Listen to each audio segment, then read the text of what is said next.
What's up, guys? Today we're going to be talking about the Crowfall curveball, and that is the no imports campaign. To give some context to the footage you're seeing right here, this was from the first night of the new Maresk campaign, and there was a very good fort location coming up for siege, and we had to have 3 pretty big fights to get it. So this was very, very rewarding to get a fort after fighting 3 groups for it. We fought these guys twice, and then Spectre Legion one more time. But let's talk about the no imports campaign. So the campaign system in Crowfall is honestly one of the coolest things about this game that hasn't really been fully utilized yet because we're still in testing. But now that we're getting closer to beta and the campaigns are longer, this most recent campaign is 2 weeks. The previous ones have been 1 week. But in the future, these campaigns are going to be months long. And the cool thing about the campaign system that gives Crowfall an advantage over other PvP MMOs is that the world is reset after a certain amount of time, whether that's a few months or 2 months or whatever it is, however long the campaigns end up being. There's a winner. Like, you can win this game, and after somebody has won, the world is wiped, everything is reset. All the people that had forts and keeps and whatever in that world, congratulations, you win, but we start all over. Now, do you start completely from zero? That depends on the campaign rule set. So there are some campaigns where you can import items from previous campaigns. Those are called import campaigns, where you have, you can import 10 items, 20 items, 50 items, whatever it may be. And that sort of allows you to snowball to a certain degree. However, there are some campaigns that are no import campaigns, meaning that everybody starts from zero, completely naked, ground zero. You are just scavenging for anything you can, and it's a really interesting change of pace because sometimes you go into these campaigns and everybody's just, rolling around in their premier gear with all the stuff they want, coming in with resources. And check this out right here, just a little aside, this opener. So this is kind of what you want to go for as a Slayer Duelist. We get pretty good damage on the enemy team, and then they start focusing us. So they draw their attention away from the main group. We get some pretty good damage in. We don't get any kills on these guys. But what they do, they all turn around and start focusing us. And meanwhile, the frontline group starts punishing them and really starts pushing them out, getting some kills. And it splits their group. You got some guys chasing me and Dracano, and the main guys are just hitting him in the back. I mean, that's mission accomplished. Despite the fact that we got no kills, we got some pretty good damage in on some crucial targets. So I didn't get anything done, and Dracano didn't get anything done, but that absolutely helped a lot, what we did right there. So anyway, back to the campaigns. This campaign that just started is a no import campaign, meaning that all of the really crazy gear and crazy items and stuff people have acquired don't mean anything. They came into this campaign naked. Everyone did. So that makes for some really interesting strategy, because what do you prioritize first? You're coming in completely naked. Do you farm gear? Do you farm gold to buy the crappy gear at the vendors? Do you craft gear? Do you go and say, screw gear, I'm going to claim all the unclaimed objectives, because the world just came up. Everything is up for grabs. Do you not even bother with gear? Do you not even bother with gold? Or do you farm up 75k gold, which is quite a bit, especially when you're naked, to rush for a keep? Do you build a fort? Do you not build a fort and just accrue resources and try to build up as many resources to try and rush for a keep? I mean, there's a lot of strategy that goes into the start of these no imports campaigns and what guilds prioritize. And from what I've seen so far, a lot of guilds are prioritizing different things. We didn't really prioritize gear that much. We got everybody something to wear.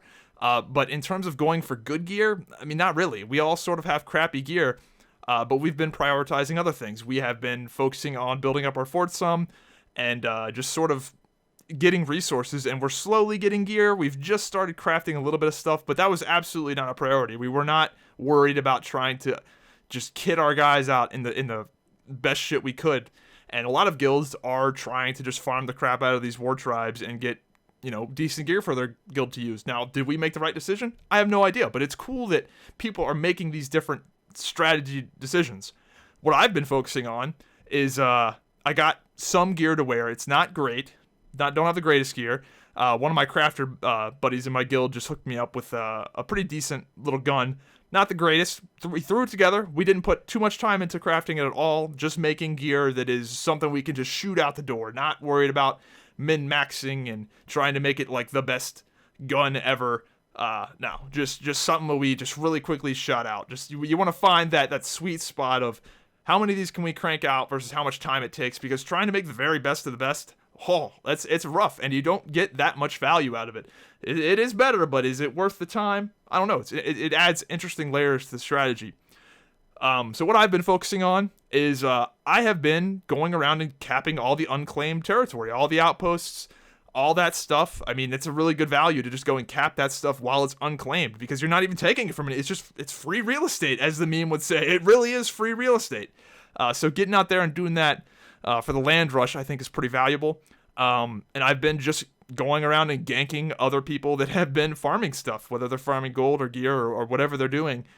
Going and doing that, and going, and even if I can't successfully gank the group that I'm going for, maybe just waste their time. Like, the time right now at the very start of the campaign is it's kind of important. Like, you can get like, these early days of the campaign where everything's up for grabs. It's pretty important. So yeah, if you can waste some other people's time, then yeah, that's definitely worthwhile too. The campaign system is honestly one of the coolest things about Crowfall, because it allows for the game to not stagnate. A lot of these PvP MMOs get stagnant when one group becomes so dominant that nobody wants to bother to try and topple them over. And that's not fun for anybody, including the people that are dominating. And what we've seen with these campaigns is that even if you're winning, it's fun when a new campaign comes up. Even if you're the person that won the campaign, first of all, you're excited because you won. So there's not that like bitter sting of, oh man, all our crap that we built up has gone away. It doesn't really feel like that because you win. Like, congratulations, you fucking won.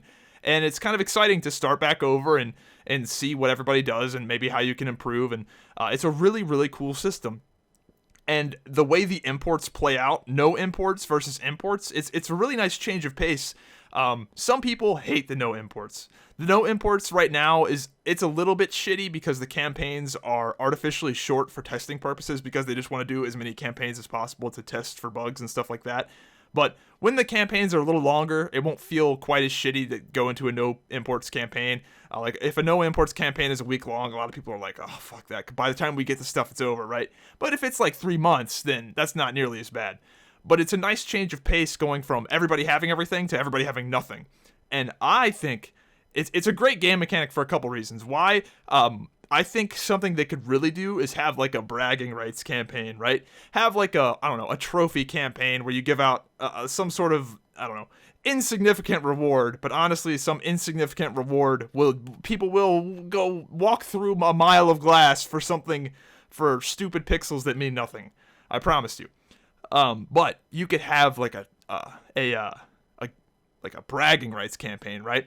Where it's unlimited imports. Unlimited imports, everybody, all the stuff you've been building up, that you've been taking out of campaigns, and that's the thing, right? So the stuff you take out of campaigns, you put it into your vault, which is like global, that you just accrue after campaigns, and then you just have this one big bragging rights campaign. Unlimited imports. Everybody, blow it all. Just, push all your chips on the table, and just have this insane campaign where everybody is throwing all their resources in, just trying to blow everybody up.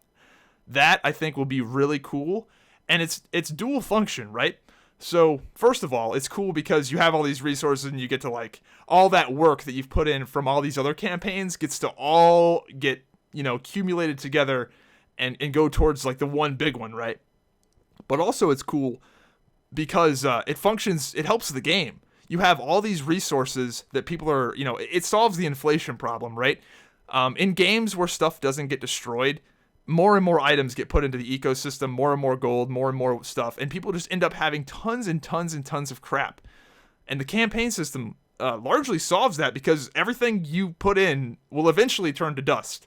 And if you have like a bragging rights, everybody push all your chips into the center kind of campaign, that's a lot of items leaving the ecosystem that will help solve the inflation problem. So it's really cool. I love the campaign system. It is absolutely one of the coolest things. The fact that the maps change, I mean, wow, it's really cool. It's low-key one of the coolest things about Crowfall that is not really highlighted much because it's not like super sexy, but from a long-term like gameplay perspective, it is really cool, and there's a lot of advantages that will help Crowfall in the long run with this sort of item churn.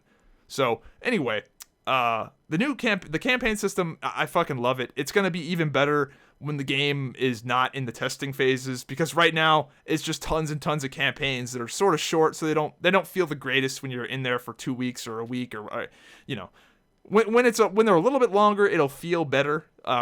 So don't worry about that. Anyway, I've been rambling. Hope you guys enjoyed the video. Check out my Zyback 2 montage if you haven't seen it yet. It's one of the coolest videos I've put out for Crowfall. One of my favorite videos I've ever put out in the 10 years I've been doing this. So check out the Zyback 2 Slayer montage. It is fucking great. I love that video. So check that shit out. Hope you enjoyed the video. If you're interested in Crowfall, sign up with my referral link in the description down below. You get a discount. You get into the beta for free when that starts up. So absolutely do that. Having a lot of fun with this fucking game, man. I really am. So hope you enjoyed the video, and I'll see you next time. Have a good one.